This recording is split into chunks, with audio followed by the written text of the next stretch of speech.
तो हेलो बच्चों, I hope कि आप सब अच्छे होंगे, अपने घरों में स्वस्थ होंगे और मस्त होंगे। तो हमारा चल रहा था कुश का जीवन की इकाई चैप्टर का नाम है कुश का जीवन की इकाई। तो ये क्लास 11th का चैप्टर है, तो एनसीईआरटी बेस्ड है। तो हम इसको अच्छे से पढ़ेंगे और अच्छे से समझेंगे। मैंने 2 लेक्चर इसके आपको पीछे करवा दिए हैं। 2 लेक्चर में मैंने आपको कुछ वैज्ञानिक के बारे में बताया था कि किसने मर्द कोश की खोज की। जैसे मर्द कोश का खोज किसने की थी? रॉबर्ट हुक ने की थी।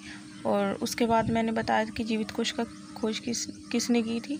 तो एंटोनी वॉन लीवनहोक ने की थी। उसके बाद मैंने आपको पढ़ाया कि कोश का सिद्धांत किसने दिया था। तो कोश का सिद्धांत किसने दिया था? 2 वैज्ञानिक थे, एक स्लाइडेन था और एक शवान था। तो इन्होंने जो कोश का सिद्धांत दिया था वो क्या दिया था? अपूर्ण दिया था। उसके बाद जो कंप्लीट सिद्धांत किया था वो रुडोल्फ विर्चो ने किया था। तो यहाँ तक हमने पढ़ा दिया था। हमने आपको पिछले लेक्चर में मैंने आपको यहाँ तक पढ़ा दिया था। अब हम आगे का पढ़ेंगे। तो और मैंने बताया था कि जीव जो होगा वो एक कोशिका से मिलकर बना होता है और बहुत सारी कोशिका से मिलकर बना होता है।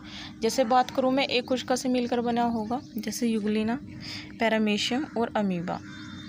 उसके बाद अगर बहुकोशिका की बात करूँ, यानी कि किस जीव का शरीर बहुत सारी कोशिका से मिलकर बना होता है। जैसे प्राणी होंगे इसमें, जैसे प्राणी में जीव आएंगे जैसे गाय, भैंस, बकरी, कुत्ता, बिल्ली, ये सब कैसे हैं? बहुत सारी कोशिका से मिले हुए बनकर, बहुत सारी कोशिका से मिलकर ये बने हुए हैं। तो यहाँ तक हम पढ़ चुके थे। अब हम आगे का पढ़ेंगे। तो कोशिका जीवन की इकाई के में हम कोशिका अब देखेंगे कोशिका कितने प्रकार की होती हैं। तो कोशिका जो होंगी वो 2 प्रकार की होंगी, एक तो प्रोकैरियोटिक और एक यूकैरियोटिक। तो प्रोकैरियोटिक की अगर हम बात करें तो प्रोकैरियोटिक का मतलब क्या है और यूकैरियोटिक का मतलब क्या है? तो प्रोकैरियोटिक का अगर हम बात करें, प्रो का मतलब यानी कि पुरानी, यानी कि जिसे हम प्राचीन भी बोलते हैं, यानी कि जो पहले आई होगी, ऐसे भी बोल सकते हैं। जैसे पहले आई होगी यानी कि पुरानी, और क्या है ये? प्राचीन है। उसके बाद कैरियोटिक का मीनिंग क्या है? कैरियोटिक का मीनिंग है केंद्रक, यानी कि पुरानी कोशिका होगी, इसमें क्या होगा? जो केंद्रक होगा वो नहीं पाए जाने का। ठीक है। प्रोकैरियोटिक का मीनिंग क्या होगा? जो पुरानी कोशिका उसमें केंद्रक, यानी कि इसमें केंद्रक नहीं पाए जाने का। उसके बाद यूकैरियोटिक की बात करें, यू मैंने न्यू, यानी कि जो नई आई है, और कैरियोटिक मैंने केंद्रक। तो न्यू कोशिका है तो इसमें क्या मिलेगा? केंद्रक इसमें पाए जाएंगे। तो मैंने आपको इनके मीनिंग बताते हैं, प्रोकैरियोटिक का मीनिंग क्या है और यूकैरियोटिक का मीनिंग क्या है। अब प्रोकैरियोटिक के हम लक्षण यानी कि कैरेक्टर देख लेते हैं कि प्रोकैरियोटिक के लक्षण क्या क्या है। तो प्रोकैरियोटिक के अगर जीव की बात करूँ तो मैं, यानी कि प्रोकैरियोटिक कोशिका की बात करूँ तो इसमें कौन कौन से जीव पाए जाएंगे? तो प्रोकैरियोटिक के कोशिका के अंदर जो जीव आएंगे वो कौन से आएंगे? जीवाणु आएंगे, नील हरित शैवाल आएंगे जिसे साइनोबैक्टीरिया बोलते हैं, और माइकोप्लाज्मा भी इसमें आएंगे जिसे पीपीएलओ भी हम बोलते हैं।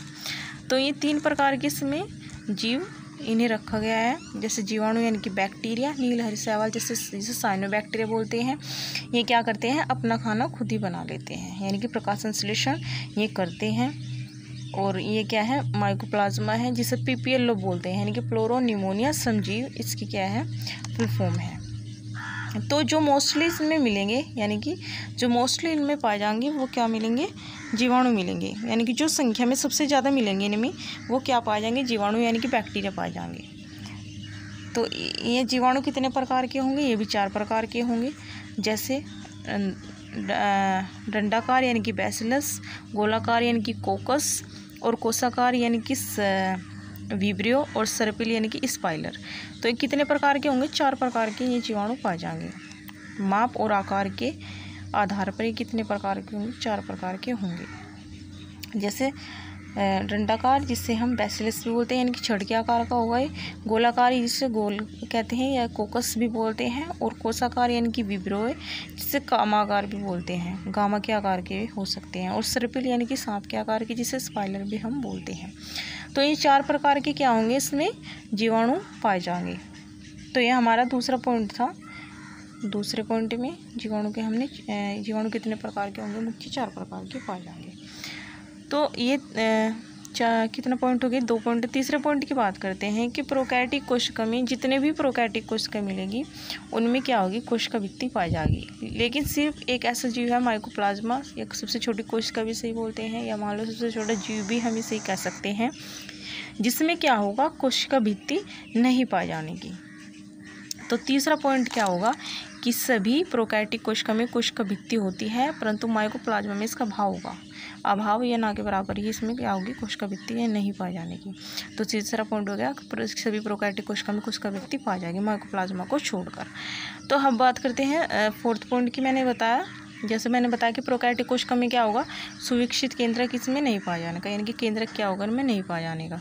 तो इनमें क्या होगा, फोर्थ पॉइंट है ये कि इनमें सुविकसित केंद्रक नहीं पाए जाते। अब बात करते हैं फिफ्थ पॉइंट की। इसमें अनुवांशिक पदार्थ जो होगा वो नगन होगा। नगन क्या कह सकते हैं किसी आवरण से ढका हुआ नहीं होने का। अनुवांशिक पदार्थ किसे कहते हैं, डीएनए को। अनुवांशिक पदार्थ कौन से होते हैं, डीएनए। अनुवांशिक पदार्थ जो डीएनए होगा, यानी कि अनुवांशिक पदार्थ कौन होगा, डीएनए होगा, जो एक पीढ़ी से दूसरी पीढ़ी में क्या होगा, लक्षण को ले जाता है, और उससे क्या बोलते हैं, अनुवांशिक पदार्थ बोलते हैं। तो अनुवांशिक यानी कि जो लक्षण आते हैं अपने पेरेंट्स से, यानी कि बच्चों में, वो किस कारण आते हैं, डीएनए के यानी कि अनुवांशिक पदार्थ के कारण आते हैं। तो ये किस कारण आते हैं, अनुवांशिक पदार्थ के कारण आते हैं। तो इसमें अनुवांशिक पदार्थ क्या होगा, नगन होगा, यानी कि कह लो किसी आवरण से ढका हुआ नहीं होने का, यानी कि इसमें हिस्टोन प्रोटीन नहीं पाए जाने की। हिस्टोन प्रोटीन क्या होती है, जो अनुवांशिक पदार्थ होता है, डीएनए होता है। डीएनए बहुत लंबा होता है काफ़ी, तो उसके जो डीएनए की लंबाई होती है वो कोशिका में एक धागे जैसी होती है। डीएनए के अनुवांशिक पदार्थ की जो लंबाई होगी वो बहुत लंबी होती है, यानी कि धागे जैसी होते हैं डीएनए।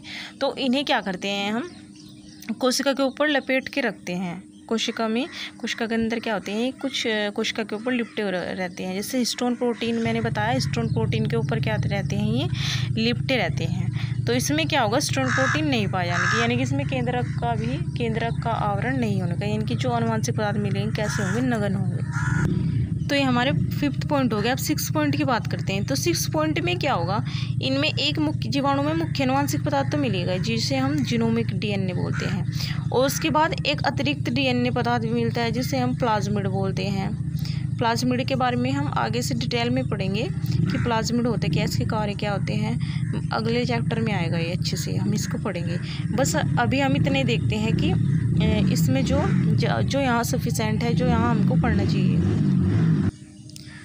तो इसमें क्या होगा, 6 पॉइंट है, इसमें क्या होगा, जीनोमिक डीएनए मिलेगा जो मुख्य अनुवांशिक पदार्थ है। उसके अतिरिक्त भी एक प्लाज्मिड मिलेगा जिसे हम डीएनए बोलते हैं। इसे भी डीएनए एक अतिरिक्त डीएनए होता है जिसे हम क्या बोला हमने, प्लाज्मिड, जिसे क्या नाम दिया हमने, प्लाज्मिड। तो यही मैंने यहाँ भी मैंने यही लिखा है कि जीवाणु में मुख्य अनुवांशिक पदार्थ के अतिरिक्त एक डीएनए पदार्थ पाया जाता है।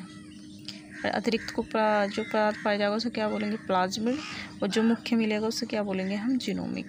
तो ये हमारे कितने पॉइंट हो गए, 6 पॉइंट हो गए। अब हम 7th पॉइंट की बात करते हैं। तो बच्चों 7 पॉइंट की बात करते हैं। 7 पॉइंट है क्या, 7 पॉइंट जैसे मैंने बताया, प्लाज्मिड जो डीएनए होगा वो जीवाणु के कुछ लक्षणों को बताएगा, यानी कि क्या करेगा, ये जीवाणु में जो लक्षण होंगे उन्हें क्या करेगा, बताएगा। तो ये हमारा होगा 7 पॉइंट, यानी कि। और 8th पॉइंट की बात करें तो इनमें एक प्रतिजीवी के प्रतिरोधी दिखाते हैं, यानी कि अगर हम प्लाज्मिड की बात करें, यानी कि एक तो मुख्य अनुवांशिक पदार्थ हो गया, और प्लाज्मिड की बात करें तो इनमें ये एक क्या करेगा, प्रतिजीवी, यानी कि जीवाणु के खिलाफ क्या करेगा, ये लड़ने की अक्षमता रखता है, यानी कि प्रतिजीवी, यानी कि एंटीबायोटिक भी बोलते हैं ऐसे प्रतिजीवी को।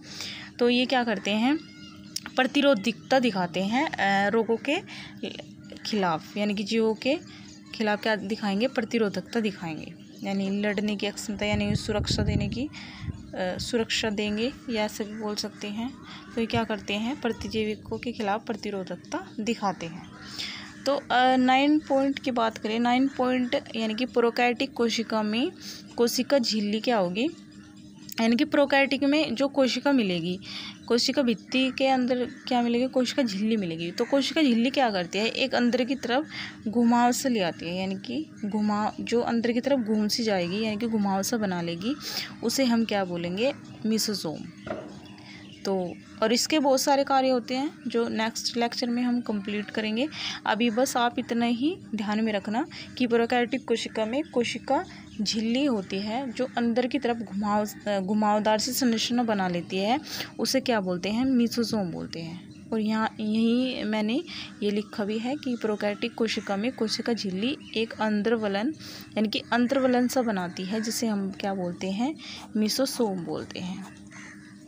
तो आई होप कि बच्चों आपको मेरा लेक्चर पढ़ाया हुआ अच्छा लगा होगा और समझ में आया होगा। तो बच्चों प्लीज़ लाइक तो करके जाना और चैनल को सब्सक्राइब भी कर लेना प्लीज़, ताकि हम आपके लिए मेहनत करते हैं और टॉपिक को ऐसे लाते हैं ताकि आपको कोई परेशानी ना हो, यानी कि कम टाइम में आपके पास अच्छी चीज़ें आएँ। तो इस तरीके से हम क्या लाते हैं, आपके पास टॉपिक को लाते हैं कि आपको कम टाइम में बहुत कुछ सीखने को मिले। तो मैंने आपको यहाँ प्रोकैरियोटिक कोशिका के बारे में पढ़ाया। और आपको मेरा लेक्चर अच्छा लग रहा है तो मैं बार बार कहूँगी कि प्लीज़ लाइक कर देना। अगर अच्छा ना लगे तो ना करना, अगर अच्छा लग रहा है तो लाइक कर देना और चैनल को सब्सक्राइब कर लेना। और नेक्स्ट लेक्चर में मिलेंगे हम नेक्स्ट टॉपिक के साथ। और तब तक आप ये जो मैंने पढ़ाया है आप इनको अच्छे से जितना मैंने पढ़ाया है आप अच्छे से पढ़ना इनको और बार बार रिवाइज़ करना, क्योंकि मैंने तीसरा लेक्चर मैं आज पढ़ा रही हूँ। 2 लेक्चर मैंने कंप्लीट करा दिए हैं। अगर आप इस लेक्चर में ही आए हैं बीच में तो कोई बात नहीं, आप पीछे के 2 लेक्चर देख लीजिए। आपको जब पीछे के 2 लेक्चर पढ़ेंगे तो अच्छे से समझ में आएगा। अगर बीच में आएंगे तो नहीं आएगा समझ में बच्चों। तो मैं बता दूं कि अगर आप बीच में भी हैं अभी तो कोई नहीं, आप इसे लेक्चर को पूरा देख के फिर उसके बाद पीछे के लेक्चर देख लीजिए, आपको अच्छे से समझ में आएंगी चीज़ें और अच्छे से आपको सारी चीज़ें क्लियर हो जाएंगी। और इन सब को आपको नोट्स बनाने हैं, नोट्स में यानी कि आपको नोट्स अच्छे से बनाने हैं। जो मैं आपको पढ़ाती हूँ वो सब कुछ नोट्स में आपको लिखना है और लिखने के बाद इसे अच्छे से रिवाइज करना है। तो ठीक है, आज का सेशन यहीं पर एंड करती हूँ। तब तक के लिए धन्यवाद।